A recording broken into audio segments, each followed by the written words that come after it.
আলেম হচ্ছেন মোট 3 প্রকার। পৃথিবীতে আলেম হচ্ছেন 3 ধরনের। 1 নাম্বার হচ্ছে উলামা ই দাওলা, অর্থাৎ রাষ্ট্রীয় আলেম, রাষ্ট্রীয় আলেম বা সরকারি আলেম। 2 নাম্বার হচ্ছে উলামা ই উম্মাত, উম্মতের আলেম, অর্থাৎ তরকারি আলেম। 3 নাম্বার হচ্ছে উলামা ই মিল্লা, অর্থাৎ ধর্মীয় আলেম। তাহলে কিয়ামতের আগে আলেম হবে 3 ধরনের। 1 নাম্বার হচ্ছে সরকারি আলেম, 2 নাম্বার হচ্ছে তরকারি আলেম, যারা শুধু খানা নিয়ে ব্যস্ত থাকবে। 3 নাম্বার হচ্ছে দরকারি আলেম। 1 নাম্বার হচ্ছে সরকারি আলেম। সরকারি আলেম কারা? যারা যে সময় যে সরকার ক্ষমতায় আসবে তারা ওই সরকারের গুণগান গাইবে, তারা হচ্ছে সরকারি আলেম।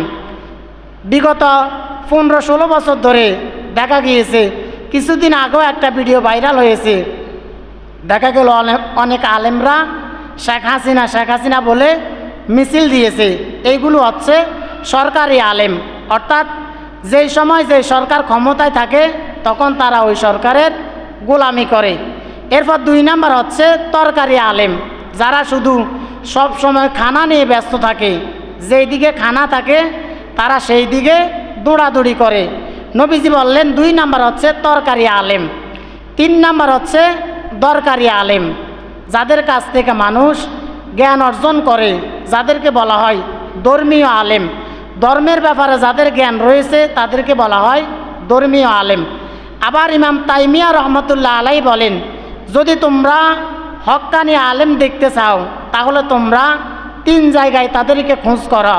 1 নাম্বার মাটির নিচে তাদেরকে খোঁজ করো, অর্থাৎ যে সকল আলেমরা ইন্তেকাল করেছে তারা হচ্ছে 1 নাম্বার ধর্মীয় আলেম।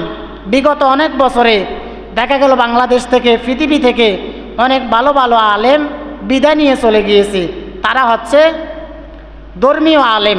2 নাম্বার বলেছেন, যা আলেমের জেলখানায় তোমরা হক্কানি আলেম খোঁজ করো, যে সকল আলেমরা হক কথা বলার কারণে যা আলেমদের জেলখানায় রয়েছে তোমরা তাদেরকে মনে করবে হক্কানি আলেম।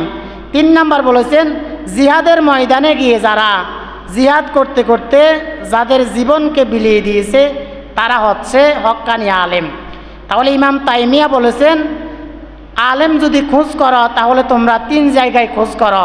1 নাম্বার কবরে, অর্থাৎ মাটির নিচে যারা মৃত্যুবরণ করেছে। 2 নাম্বার যা আলেমের জেলখানায়। 3 নাম্বার হচ্ছে জিহাদের ময়দানে গিয়ে যারা জীবন দিয়ে